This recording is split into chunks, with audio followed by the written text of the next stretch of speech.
The palace was calm that afternoon.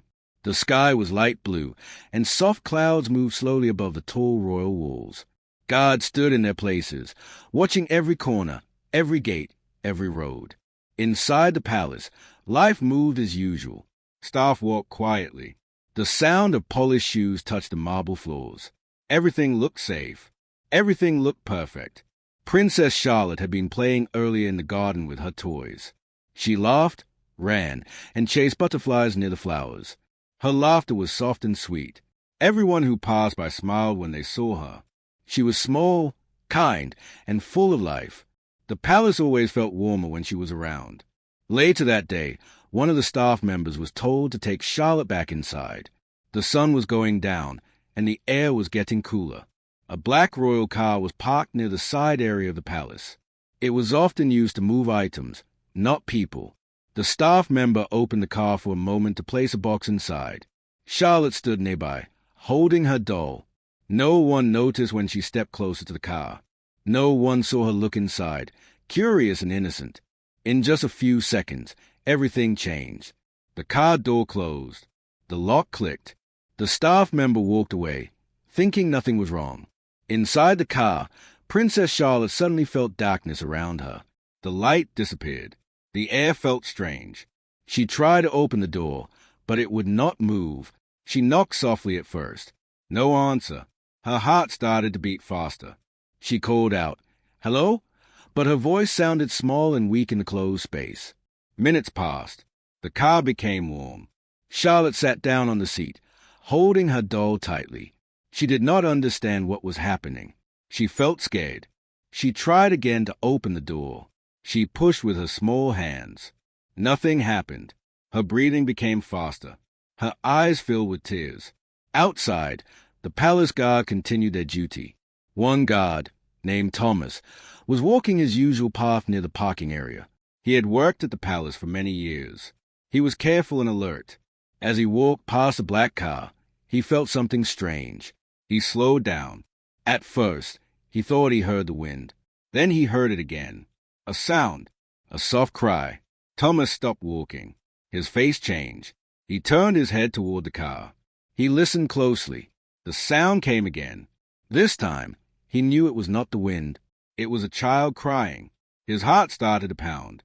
He moved closer to the car and placed his hand on the window. The glass was warm.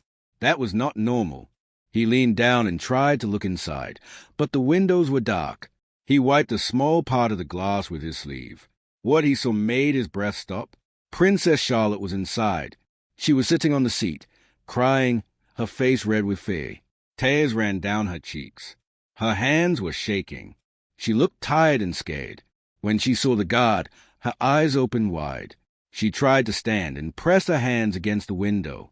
Thomas felt panic rush through his body. This was not just a mistake. This was dangerous. He quickly touched his radio and called for help. His voice was strong but filled with fear. "I have found Princess Charlotte locked inside a car," he said. "She is crying. The car is locked." Within seconds, other guards ran toward him. Their faces turned pale when they heard the message. This was serious. This was something that should never happen. One guard tried to open the door. It would not move. Another tried the other side. Still locked. Someone ran to look for keys, but time was passing. Inside the car, Charlotte was crying louder now. Her breathing was not normal. She was scared and confused. Thomas knocked gently on the window. "Princess Charlotte, it's okay," he said slowly. "We are here. You are safe." She looked at him, trying to be brave, but her fear was clear. She shook her head and cried, "It hurts. Please." Those words cut deeply into every guard's heart. The air inside the car was getting hotter. The guards knew they could not wait any longer. Thomas made a fast decision. "We must open the door now," he said. He stepped back, took a deep breath, and used all his strength. With a loud sound, he forced the door open. The metal bent. The lock broke. Fresh air rushed into the car. One guard quickly reached inside and lifted Charlotte carefully into his arms. She cried loudly now, holding onto him as if she would never let go. Her body felt weak. Her skin was warm. She was shaking. The guards moved fast. They carried her toward the palace doors. Staff members stopped and stayed, shocked and confused. Whispers filled the halls as the guards rushed inside. "Call the doctor," someone shouted. Charlotte was taken into a quiet room. She was placed gently on a soft couch. A blanket was wrapped around her. The palace doctor arrived quickly and began checking her. Charlotte's crying slowly became softer, but she still looked afraid. She held her doll tightly, as if it was the only thing keeping her calm. Soon, her parents were informed. The moment they heard the news, they ran. No titles, no crowns, just fear in their hearts. Her mother reached the room first. When she saw Charlotte, tears filled her eyes. She rushed forward and held her daughter close. "You're safe now," she whispered again and again. Her hands trembled as she touched Charlotte's hair. Her father stood nearby, silent. His face was pale, his jaw tight. Inside him, anger, fear, and pain mixed together. He looked at the broken lock report, the worried faces of the guards, and finally at his daughter. A royal palace was meant to protect its family. Today, it had failed. Charlotte slowly calmed as she felt her mother's arms around her. Her breathing became steady, but her eyes still showed fear. She did not want to let go. Outside the room, the guard stood quietly. Thomas looked down at his hands. He kept thinking about what could have happened if he had walked past the car a little later. The thought made him feel cold inside. That night, the palace felt different. The walls were the same. The lights were the same. But something had changed. Trust had been broken. Questions filled the air. How did this happen? Who was responsible? Could this happen again? As Charlotte finally fell asleep, holding her mother's hand, the palace began to wake up to a hard truth. Even in the safest places, danger can hide. And this was only the beginning. Night fell over the palace, but no one felt calm. Light stayed on in many rooms. Guards walked with sharper eyes. Staff whispered as they moved through the halls. The palace, which once felt safe and peaceful, now carried fear inside its walls. Princess Charlotte slept in her mother's room that night. She refused to sleep alone. Each time her mother tried to move away, Charlotte's small hand reached out, holding tighter. Her breathing was slow now, but her face still showed fear. From time to time, she moved in her sleep, as if remembering the dark car and the locked door. Her mother sat beside the bed, gently touching her hair. Her eyes were red from crying. She kept thinking about what could have happened. The thought made her chest feel tight. A palace full of guards, cameras, and rules, and still her child was hurt. She silently promised herself that this pain would not be ignored. In another room, Charlotte's father stood near the window, looking out into the dark night. He had not slept. His hands were behind his back, clenched tight. He listened as senior guards and palace officers spoke quietly. Every word felt heavy. "This should never have happened," he said finally. His voice was calm, but full of anger. "I want answers. Every detail. No matter who is responsible." The head of palace security nodded. "We have started the investigation," he said. "All staff movements are being checked. Camera footage is being reviewed. No one will be spared." Charlotte's father turned away from the window. "Good," he said, "because this palace failed my daughter." Outside, guard Thomas stood alone near the parking area. The broken car door had already been taken away, but the memory stayed. He kept seeing Charlotte's face in his mind, red with fear, wet with tears. He was proud that he acted fast, but the fear of being too late haunted him. Another guard walked up to him. "You did the right thing," the guard said quietly. Thomas nodded, but his eyes stayed low. "Doing the right thing should not be about luck," he replied. "We were lucky today." As the night passed, cameras were watched again and again. One screen showed the staff member placing a box into the car. Another showed Charlotte walking closer, unseen by anyone. Then the door closed. The car remained still for a long time. No one came back. Silence filled the room where the footage played. That moment, the security head said slowly, pointing at the screen, "That is where everything went wrong." By morning, news spread through the palace. Staff members were nervous. Some cried quietly. Others feared losing their jobs. The palace had rules, but rules meant nothing if people failed to follow them. Charlotte woke up slowly as sunlight touched the curtains. She looked around the room, confused at first. Then memory returned. Her face changed. She sat up quickly, breathing fast. Her mother rushed to her side. "It's okay," she said softly. "You're safe. I'm here."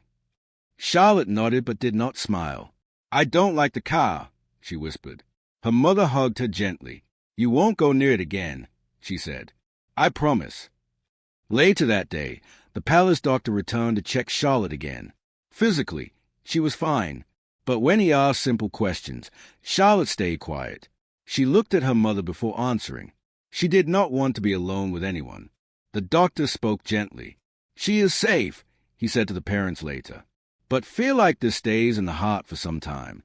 She needs care, patience, and love." Love, the palace had plenty of, but trust was another matter. Charlotte's father ordered a full meeting. All guards, senior staff, and managers were called.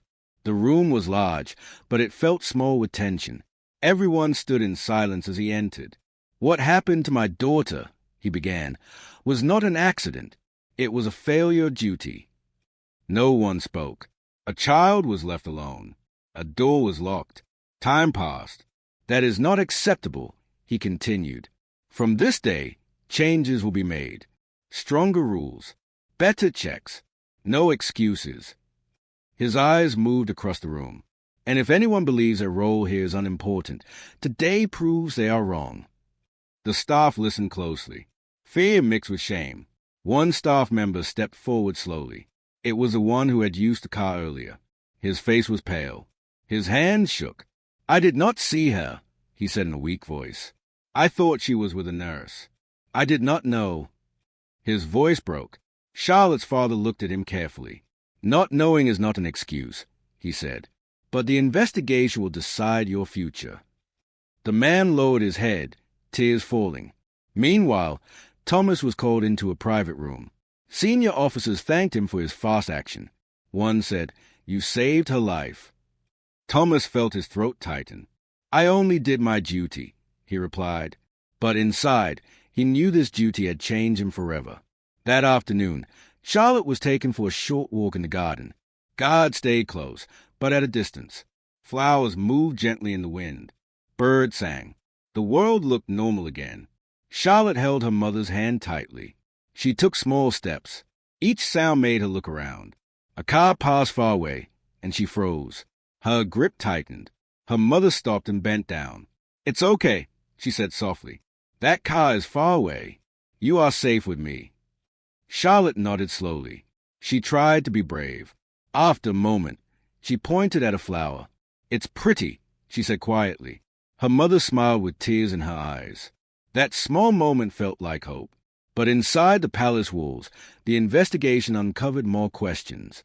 Why was a car unlocked so easily from the inside but impossible from the outside? Why were the sensors not working? Why did no alarm sound? Each answer led to another problem. Late that evening, Charlotte's father read the reports alone. His face grew darker with each page. This was not just one mistake. It was many small failures coming together. He closed the file slowly. "This ends now," he said to himself. As night returned, Charlotte slept again beside her mother. This time, her breathing was deeper, but fear still lived inside her dreams. Outside, guards stood watch under the moonlight. They were more alert than ever before. No one wanted history to repeat itself. The palace had learned a painful lesson, and the story was far from over. Morning came quietly, but the palace did not feel peaceful. Guards changed shifts with serious faces. Every door was checked twice. Every camera was watched closely. The palace was awake, but its heart was still heavy. Princess Charlotte woke up slowly. Sunlight touched her face, but she did not smile. She looked around the room first, as if checking where she was. When she saw her mother sitting beside her, she felt a little calmer. She reached out and held her mother's hand. "Did I sleep long?" Charlotte asked softly. "Yes." Her mother replied gently. "You slept very well."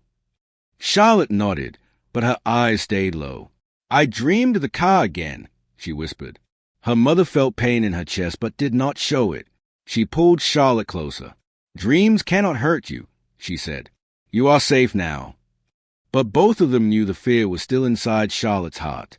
Later that morning, Charlotte's father walked through the palace halls with a head of security. They stopped in front of a small control room filled with screens. Each screen showed a different part of the palace.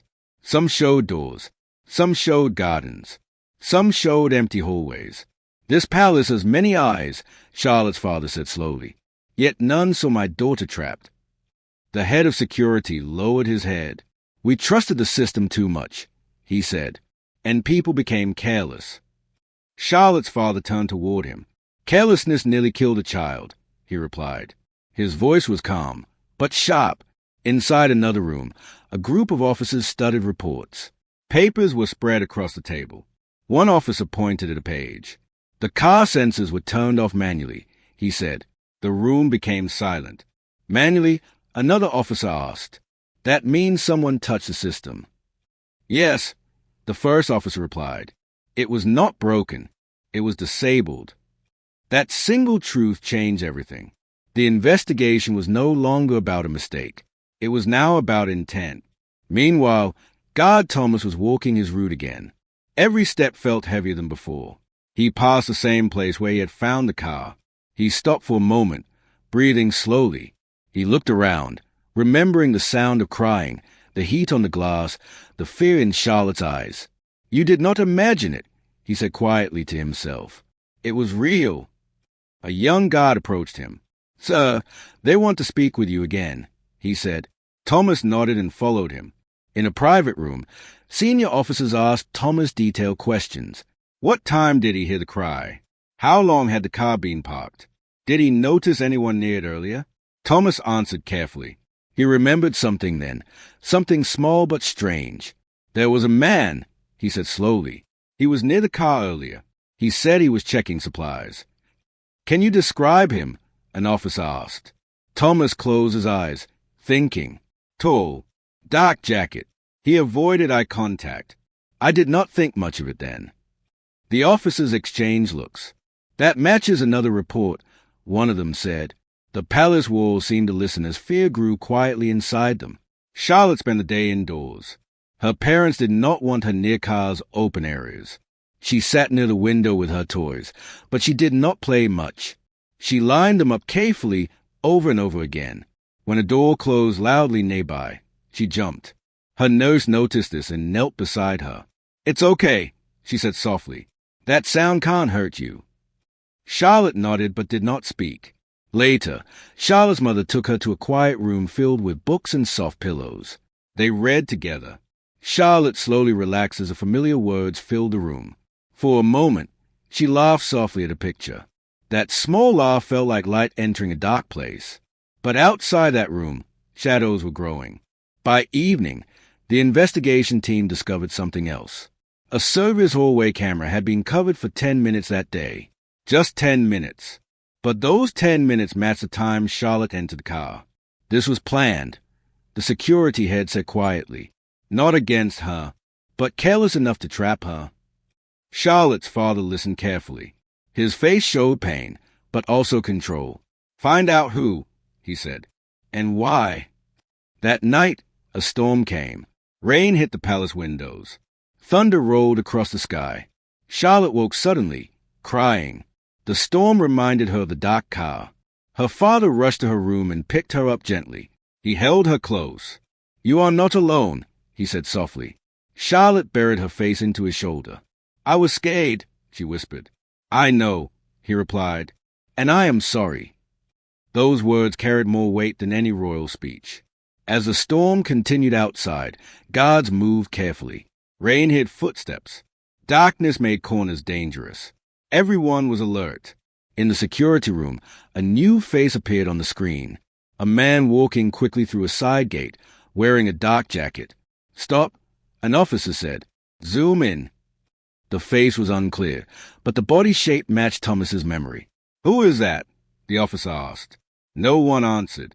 At the same time, Charlotte finally fell asleep again. Her parents stayed with her, one on each side.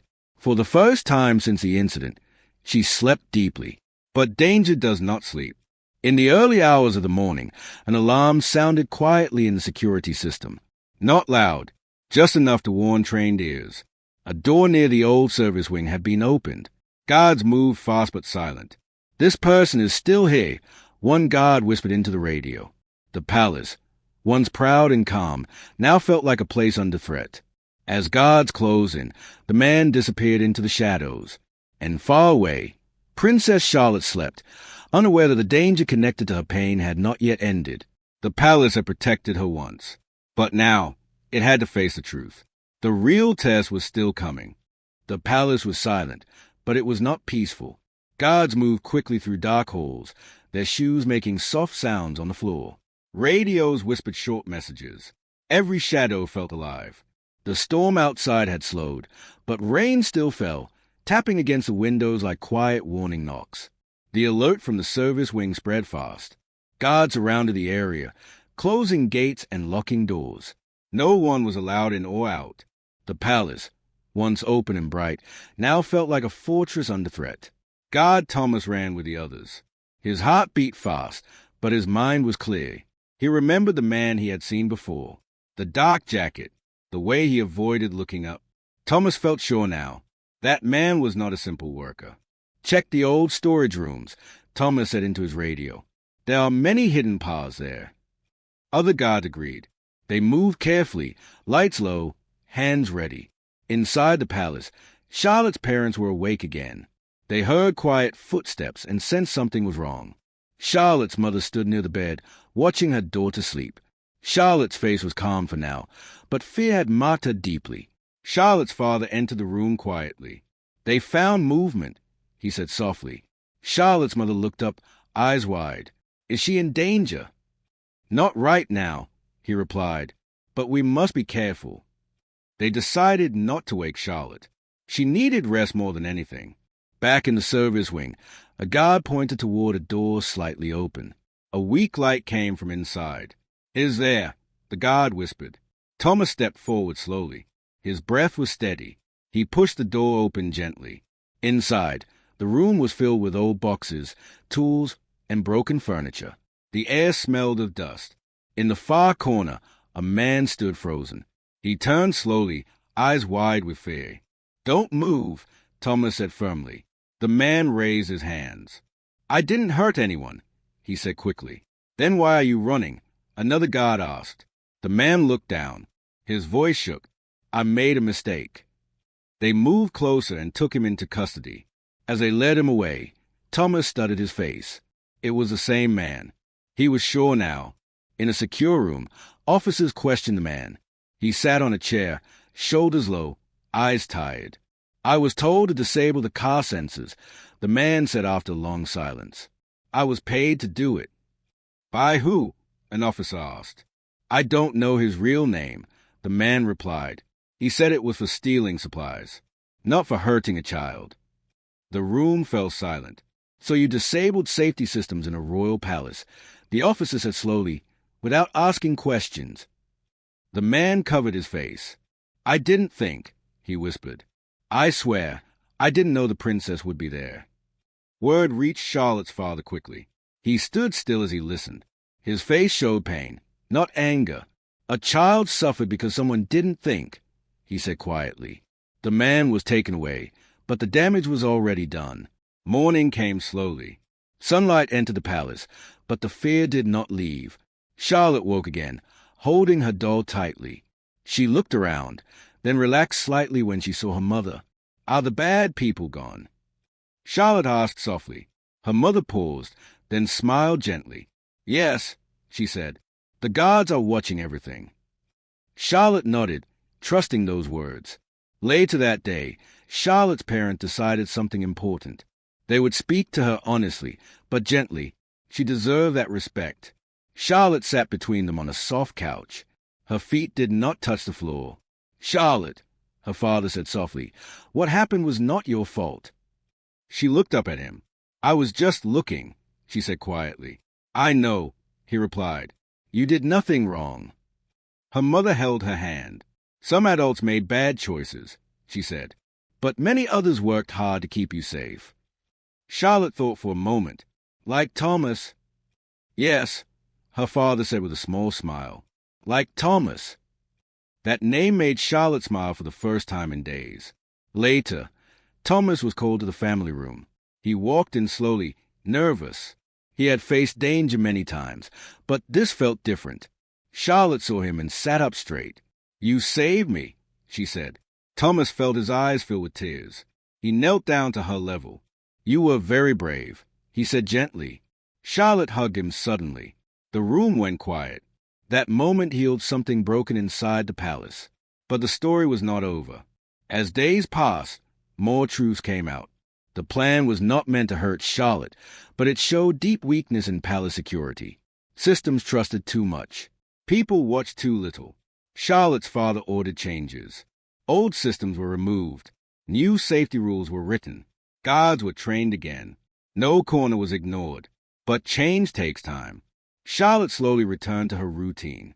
She played again, but always looked around first. She stayed close to her parents. Loud sounds still made her jump. One afternoon, she stood near the window and watched cars from far away. She held her mother's hand. "I don't like them," she said. Her mother nodded. "That's okay," she replied. "You don't have to." That night, Charlotte slept alone for the first time since the incident. Her door stayed open. A guard stood outside. She woke once, looked around, then went back to sleep. For the first time, fear did not control her dreams. Outside, the palace stood strong, but wiser now. The walls had learned a lesson. Power means nothing without care.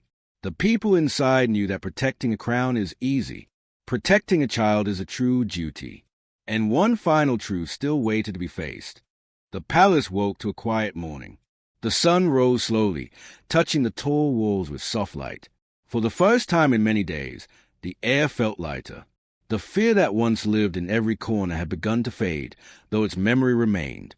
Princess Charlotte woke early. She sat up in her bed and listened. No alarms, no rushed footsteps, just birds singing outside her window. She held her doll and took a deep breath, the way her mother had taught her. She stood up and walked slowly to the window. The garden looked peaceful again. Flowers moved gently in the wind. For a moment, Charlotte smiled. Her mother entered quietly. "Good morning," she said softly. Charlotte turned. "Good morning," she replied. "I slept all night." Her mother smiled with relief and hugged her. That small sentence felt like a victory. Later that morning, Charlotte's father met with palace leaders and guards. The man who disabled the car sensors had confessed fully. He had been hired by people outside the palace who wanted to steal royal supplies. They never thought about a child. They never cared. Justice moved forward quickly. The man was taken away. The others involved were found and arrested. The palace made it clear, no one who puts a child at risk would escape responsibility. But punishment was not the most important thing. Healing was. Charlotte's parents knew their daughter had changed. She was still kind, still gentle, but she was more quiet now, more careful. They wanted to help her feel safe again, not with words, but with actions. One afternoon, they invited Charlotte to walk with them through the palace halls. Guards followed at a respectful distance. "This is your home," her father said softly. "Nothing here should scare you." Charlotte nodded. She took small steps. When they passed a parking area, she stopped. Her hand tightened around her mother's fingers. Her mother knelt beside her.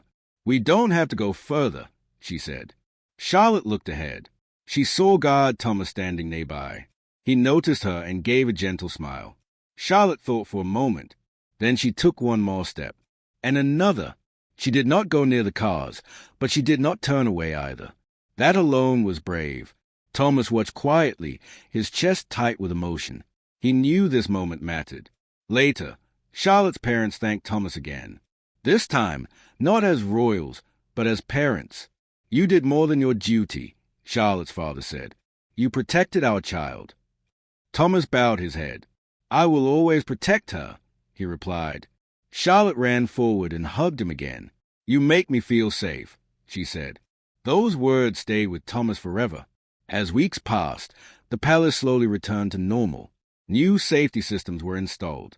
Cars were checked again and again. No child was ever left alone, not even for a moment. Charlotte returned to her lessons. She learned to read, to draw, to sing.